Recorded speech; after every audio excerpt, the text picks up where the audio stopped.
मैचले magic and muscle season 2 episode 3। तो episode की starting होती है और वहाँ पर हम मैक्रोन और रियान को देखते हैं, जहाँ पर उनके एक कन्वर्सेशन के बाद उनकी वहाँ पर फाइट स्टार्ट हो जाती है। दूसरी तरफ हम मैचले को देखते हैं जो कि अपने फ्रेंड्स के साथ गेम खेल रहा होता है और उस गेम में उनके जो फ्यूचर थे वो प्रिडिक्ट हो रहे होते हैं और अपनी फ्यूचर प्रिडिक्शन से बिल्कुल भी खुश नहीं होते और सारे उदास रहते हैं वहाँ पर। दूसरी तरफ हम मैक्रोन और रियान को देखते हैं जहाँ पर मैक्रोन रियान से बात कर रहा होता है और साथ ही अपने म्यूजिक वर्ड से उस पर हमला भी कर रहा होता है, जहाँ पर जो रियान है वो मैच के बारे में उसे बताता है और साथ ही वो कहता है उसके पास कोई मैजिक नहीं और फिर भी उसने कहा वो डिवाइन विजनरी बनकर रहेगा। और दूसरे हम प्रिंसिपल को देखते हैं जिनके पास एक स्टूडेंट रहता है और वो उनसे कह रहा होता है कि जिसके पास जितनी लाइंस होती है वो उतना ही बढ़िया होता है मैजिक में, जहाँ पर प्रिंसिपल वो हाँ कह रहे होते हैं और जहाँ पर प्रिंसिपल उस स्टूडेंट से कह रहे होते हैं अगर हम 2 लाइनर्स वाले मैजिक यूजर्स को उनकी ट्रू फॉर्म मांगते हैं तो जो 3 लाइन्स यूजर हैं वो हैं जिन्हें गॉड्स ने चुना है। और साथ ही वो कहते हैं हमारी दुनिया में जिसने सबसे कम उनमें 3 लाइन्स पाई हैं वो रायन है। और दूसरी तरफ हम रायन को देखते हैं जिसके फेस पर तीसरी लाइन आ जाती है, जिसके बाद जो मैच था वो फिर भी उस गेम को खेल रहा होता है पर जो उसकी फ्यूचर प्रेडिक्शन थी वो सेम ही आ रही होती है, जहाँ पर वो एक मैजिक यूजर नहीं है तो वो मारा जाएगा, जिसे देखकर मैच वहाँ पर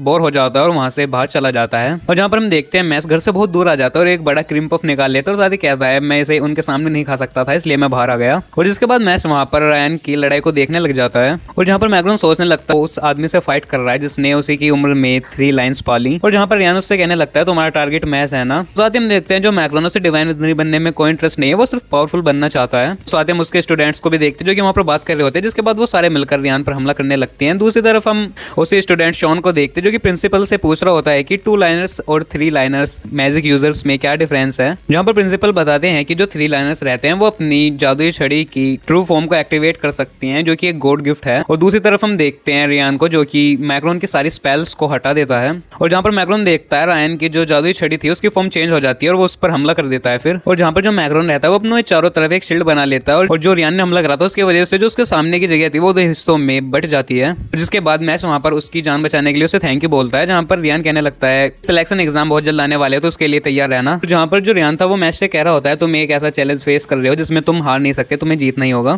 कि तुम सभी की सोच बदल सको। तब मैच वहाँ पर हाँ कहता है। दूसरी तरफ हम मैक्रोन को देखते हैं जो कि बच्चों का होता है और उसने अपने दोनों साथियों को भी बचा लिया होता है वहाँ पर। और मैक्रोन सोच रहा होता है कि वो अपनी स्पेशल स्पेल को यूज कर सकता पर उसने अपने साथियों की जान बचाने के लिए सोचा और इसलिए वो उसका यूज नहीं कर पाया, जहाँ पर उसके साथी उससे माफी मांग रहे होते हैं, जहाँ पर मैक्रोन उन्हें माफ कर देता है। दूसरी तरफ हम मैच को देखते हैं जो कि सभी को 3-3 कॉइन दे देता है सिलेक्शन एग्जाम में पार्ट लेने के लिए, जहाँ पर जो फिन था वो सिलेक्शन एग्जाम के बारे में सोच कर परेशान हो रहा होता है और जो लेंस था वो अपने सिस्टर की फोटो को देखकर कह रहा होता है कि मैं सब कुछ ठीक कर दूंगा। और जो डॉट था इतना एक्साइटेड था इसके लिए कि उसे नींद ही नहीं आ रही होती। और दूसरी तरफ हम मैच और उसके फादर को देखते हैं जहाँ पर उसके फादर उससे कह रहे होते हैं कि सभी को पता चल चुका है कि तुम एक मैजिक यूजर नहीं हो और साथ ही उससे कहते हैं अगर तुम उनकी डिमांड्स पर खड़े ना उतरे तो तुम इसके लिए सजा भी दी जाएगी। जहाँ पर उसके फादर इन सब के लिए उससे माफी मांगते हैं पर वहाँ पर मैच कहता है वो बहुत खुश है क्योंकि वो कई सारे फ्रेंड्स बना पाया और बहुत सारे क्रीम पफ खा पाया, इसके लिए वो अपने फादर को थैंक्स बोलता है। दूसरी तरफ हम तुम्हें बताया जाता है डिवाइन विजनरी बनने के लिए उन्हें 3 पार्ट्स में डिवाइड करा गया है, जिसमें पहला होता है कॉइन्स कलेक्ट करना और सेकंड होता है डिवाइन विजनरी कैंडिडेट एग्जाम को क्लियर करना, तीसरा होता है डिवाइन विजनरी इलेक्ट एग्जाम को क्लियर करना। सेकंड स्टेज पे जाने के लिए किसी भी स्टूडेंट को 5 कॉइन कलेक्ट करने पड़ते हैं पर